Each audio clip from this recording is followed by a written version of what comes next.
I am a lover extraordinary. I love the whistle of the kiskadee and the wind's laughter in every tree. I love the music, high or low, played by the breeze on its leafy bow. The ocean blue, endless and awesome, quietly rolling or in tantrum fearsome. The little stream, softly humming tunes it learned from fish consorting, I love too. I love the moon, romantic and cool, and the stars dipping in heaven's pool. I love the sun, good-naturedly beaming, and the rain the earth invading. I love the trees, ever patiently guarding the terrible secrets of the human being. I love the eloquence of the doggy, the rubbing kindness of the kitty, and the magic conjured by the baby to make happiness for its family. I love the flavor of family.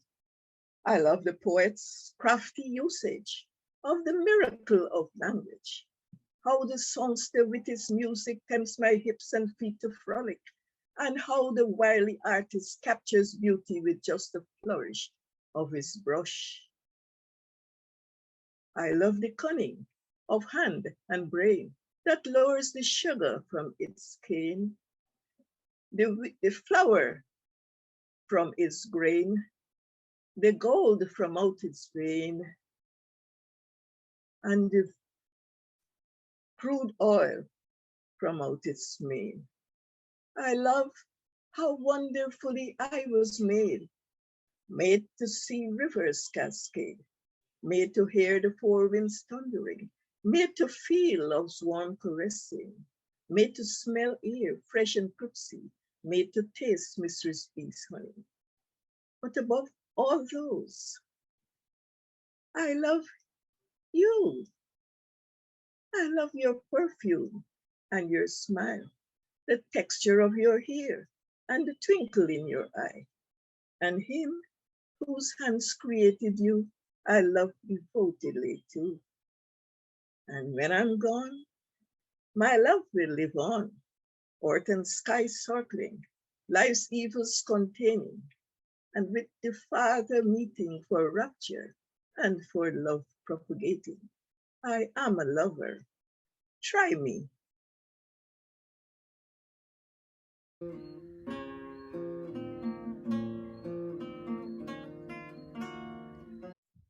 Moon magic. It was a magic night, made so by a ball of silver light, which the creator of the night had conjured for man's delight, and flung with all his might up high up in the evening sky. And on that night of silver magic, I was out with friends for fun and frolic, and I with them shared chatter and laughter and the wonderful music of the orchestra. Then there walked in, I exactly remember, there walked in a knight in shining armor. His eyes, when he saw me, lighted with pleasure, and my heart responding flipped naughtily over. He came close to me then and asked for that dance. And I blushed like the dawn at the thought of romance. And when he led me out by the hand, I knew I was bound for Wonderland. Oh, the music was never sweeter. My feet were never lighter. He was by far the most wonderful partner, and I had no other earthly desire than to stay in his arms forever and ever. But the passing of night stopped the orchestra, and dismay threatened to take me over. Then my knight said to me, my knight in shining armor, dear lady, won't you be mine forever? My heart shouted yes, like a shameless traitor. He kissed me then beneath the moon. Oh, the dear night ended all too soon. Now, many years after, and a handful of babies later, the flavor of that first kiss still on my lips linger. My knight is still dressed in shining armor. His eyes for me still lights with pleasure, and he still sends my heart flipping naughtily over. I will love him forever and ever.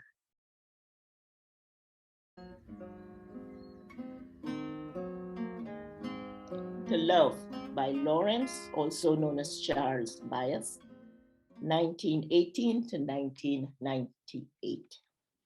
Neither the murmuring of the waves nor the music of the wind, neither the soft night notes rustling from above, nor the notes of the gay nightingale midst leafy spheres confined are sweeter than your voice, O love. For the murmuring and the rustling, like a hasty kiss forgotten, soon ends the day. Only a vague and dying moment brings. But you, love, like heartbeats quickening the soul, haunt on forever. The heart soon hungers when the joys are gone.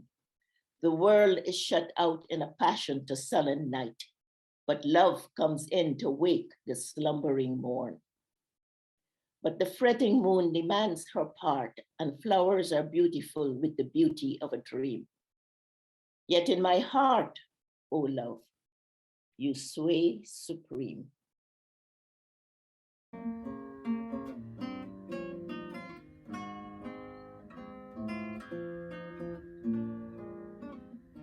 If Only Apart by Cyril Dabadine. With the sun, I hold myself aloof, and the brick wall rises up. Skin a firmament, bones a battleground where we touched on. More than solid ground, a wooded area with the body's warmth. As we lie tenderly, thunder now with us, lightening our eyes, wetness at the corners of the mouth as we begin to obliterate each other. Looking up at the stars, moons glow with soft spaces in my heart.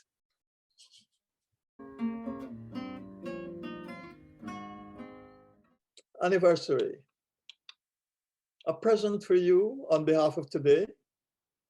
This celebration is like a one-legged stool that needs a sitter in order to stand.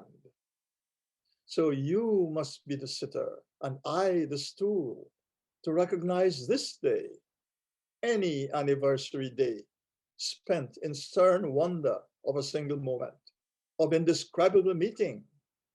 Mutual eyes forever make time timeless.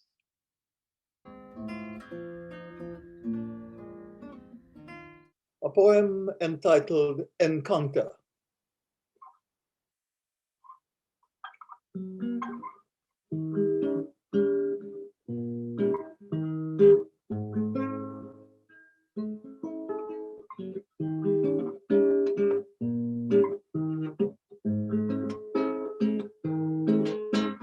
What do I do?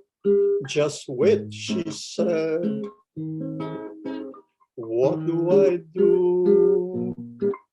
Just wait, she said. And let the thing happen. And let the thing happen. I have been waiting since and seen many things happen. I have been waiting since and seen many things happen, but not that.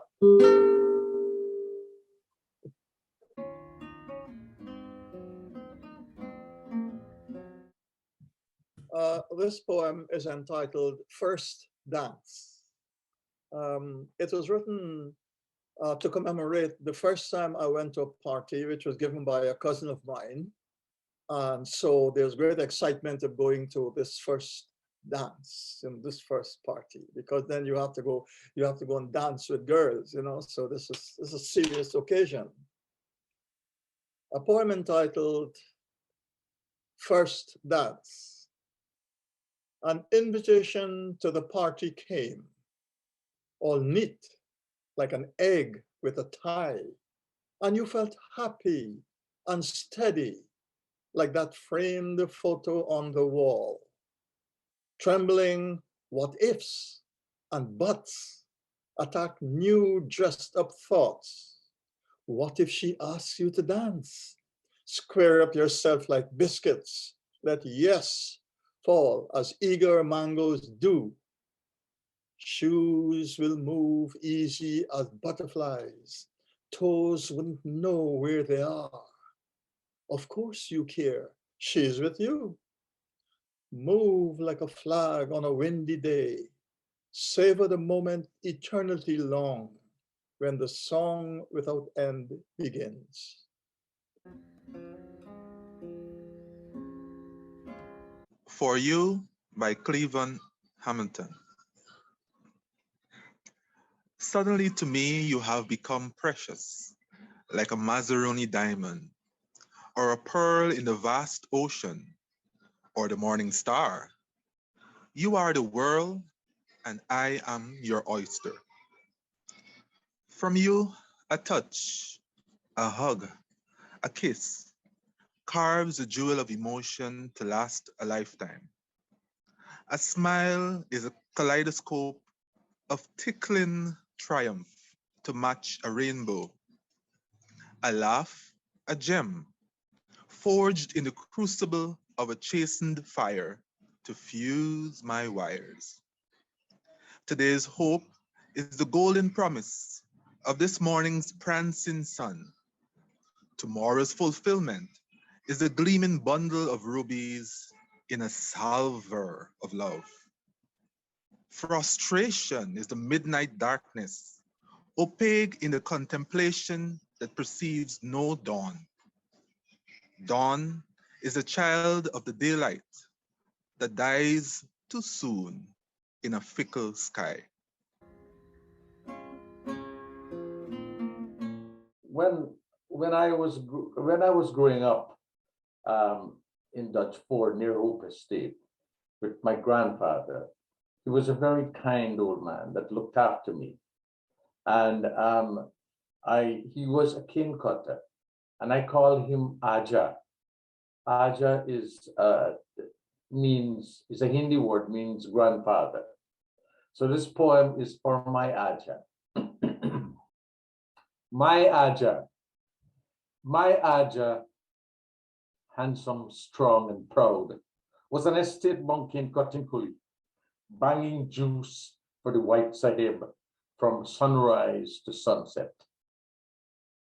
The hot morning sun glittered on his aluminum saucepan, filled with cold dal, rice, and bhaji, which he sanied with his hard cane-field fingers, pinching a red-hot tiramiras pepper as hot as the morning sun. My Aja staggered home at sunset, his sharp cutfish strapped tightly around the black corn bag, swung over his tired back. Handsome, strong, and proud, he would return the next day to cut more cane for the White Sahib and for the empire on which the sun never set.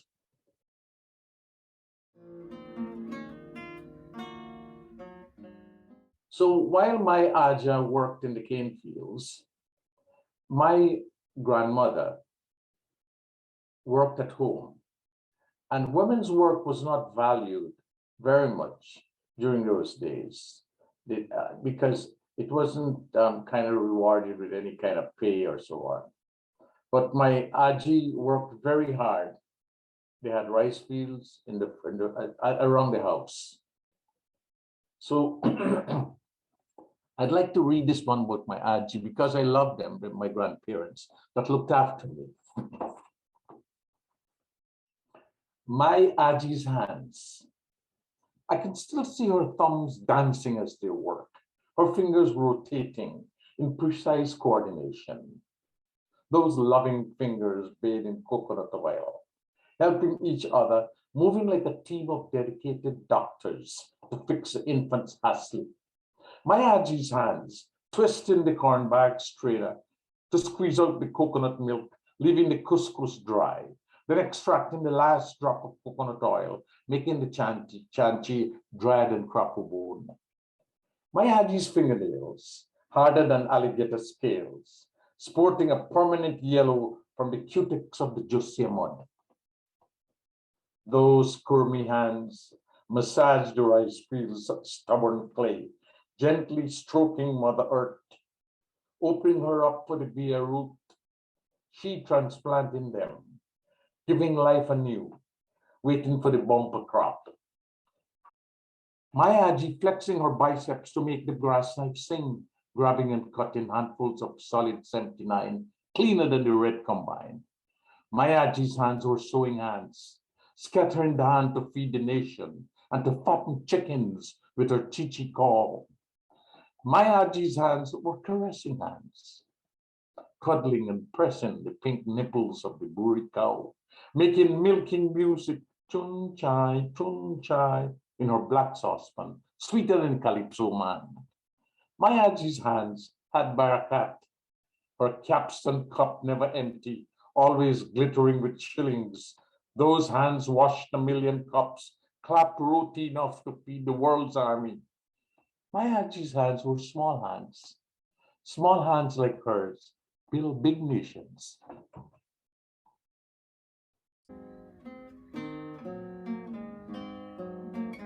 This poem is entitled Guyana, My Homeland. And it was composed while I was away from Guyana, exactly in a city called Ulyanovsk in the former USSR. Ulyanovsk is situated 160 miles southeast of Moscow on the east bank of the Volga River. It was in the midst of winter, bitter winter. And as I looked out from my hotel window at the bitter winter landscape, this poem came to me in a flash. It took some time to write it and refine it, but I knew exactly what I wanted to say at that particular moment. So here goes. Guyana, my homeland. In silent moments, pleasant thoughts of you softly enfold me with a divine tenderness only the warmth of your nearness can surpass. I think of you and my heart beats strong and loud like a newly strung Congo drum, sending messages of love. Oh, listen, here they come. If living with you means dancing, we'll dance through life in a rapturous embrace that knows no end. If living with you means walking, we'll walk your length and breadth from inland to coast with arms wrapped snugly around waists. Last night I dreamt of the Essequibo, running long and smooth and silent like a serpent flowing with its secrets to the sea. Today, I recall your living rapids and Kaichur cascading and rushing and foaming and tumbling. Forever I remember your mountains and hills, bold and erect as sentries to protect your stretching coastal plains. And how can I forget your thirsty savannas growing green with the season's rains? I live loving your freshness, the nourishing freshness of your fruit, the unbridled freshness of your freedom, the air after rain freshness of your laughter and friendship. I live knowing your poverty and I share your adversity, but I kneel to your ground and I feel your abundant wealth, your diamonds unearthed, exposed, shining bright and unbreakable hard, reflecting always freedom, freshness, friendship.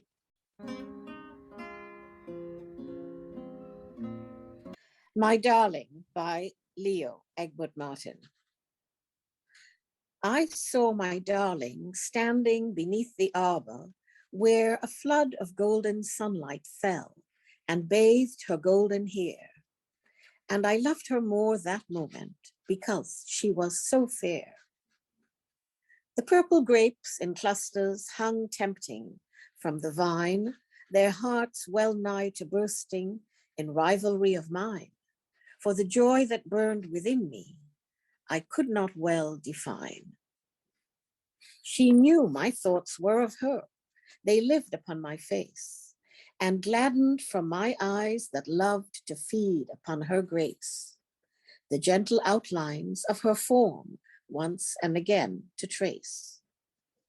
But when she smiled upon me with all a maiden's pride, and beckoned with her tiny hand a welcome to her side, my cup of gladness overflowed, and I was satisfied.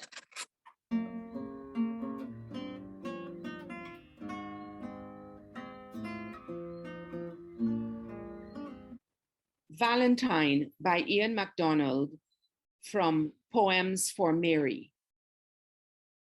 You never hold your love in check or save it for some special time.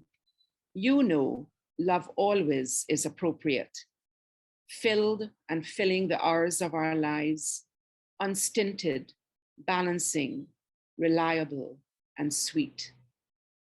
The strong beat of your heart is mine when I have need to be assured and centered. It is not only desperate times, however, when you are there. Of course, you're there when death comes. Sure, you'll be near. Make that hard thing easier to bear. I'll hold you. River moon we loved, you will remind me. But what also is so true of love, as grass is watered, the soul's small nourishments. You've brought orchids near the table where I've got used to read my books. And now, darting out the kitchen, smiling, try this roast breadfruit hot with butter. And so I've spent this morning a delightful hour as you bathed and dressed our little granddaughter, combed her hair and ribboned it up so apt and pretty. And that song you sing lights her up with joy.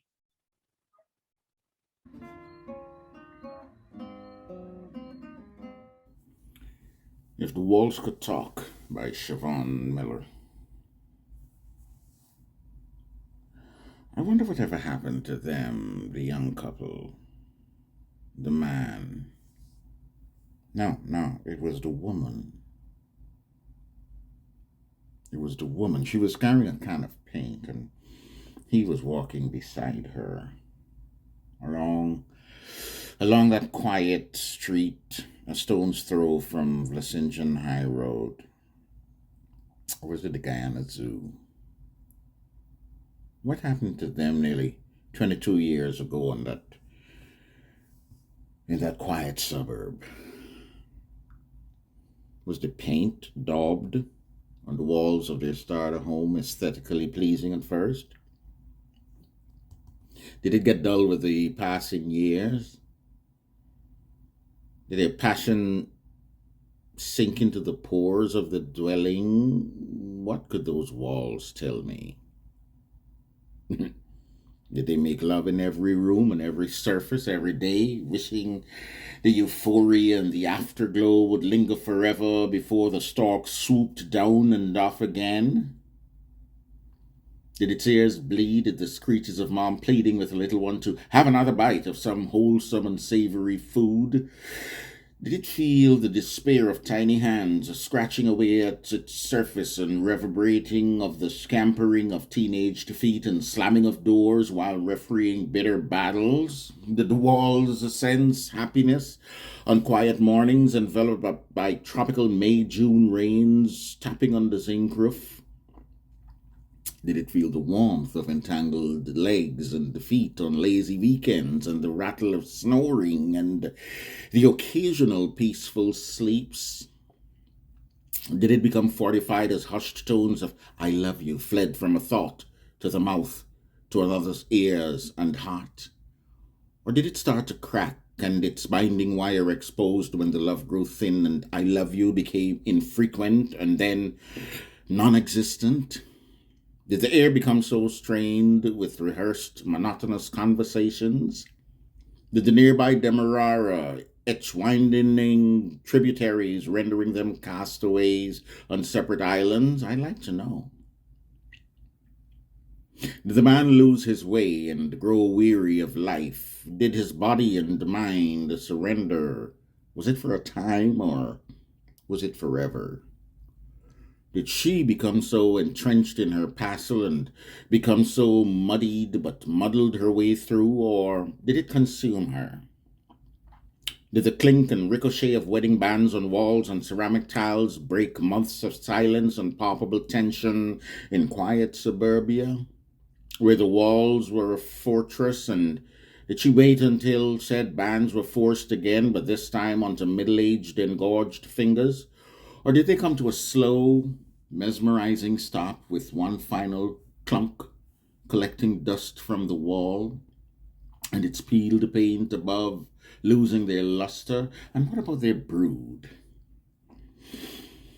Did drippings of suburbia catch them unwillingly? Did they rebel, as was expected? Did they recoil in themselves or rise to the challenge? What became of this couple and presumably their family? I'd like to know. Though my mind doesn't dwell too much on them, I still like to know. Did the couple see me some 22 years ago, young and carefree, wondering where I'd go and what my own walls would sense and say? Would they like to know? I'd like to know.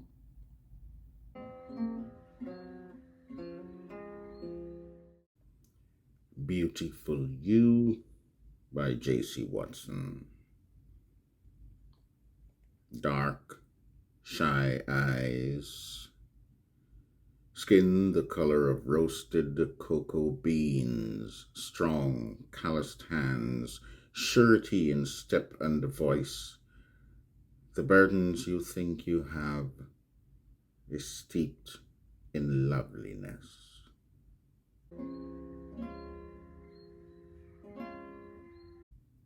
Falling in Love by J.C. Watson.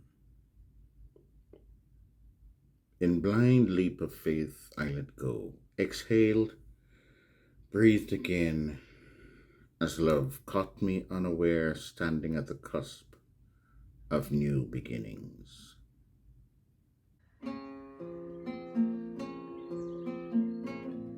I Learned My Name by Shanna Yarden.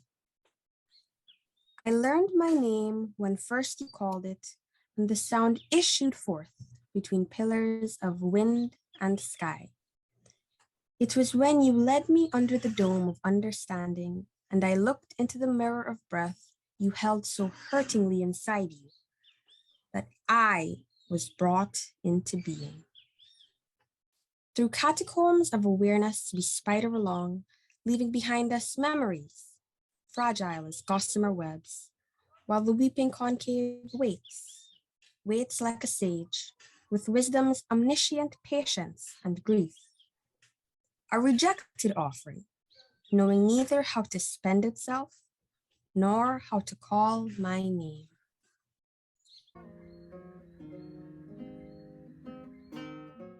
Where the Light by Shauna Yarden.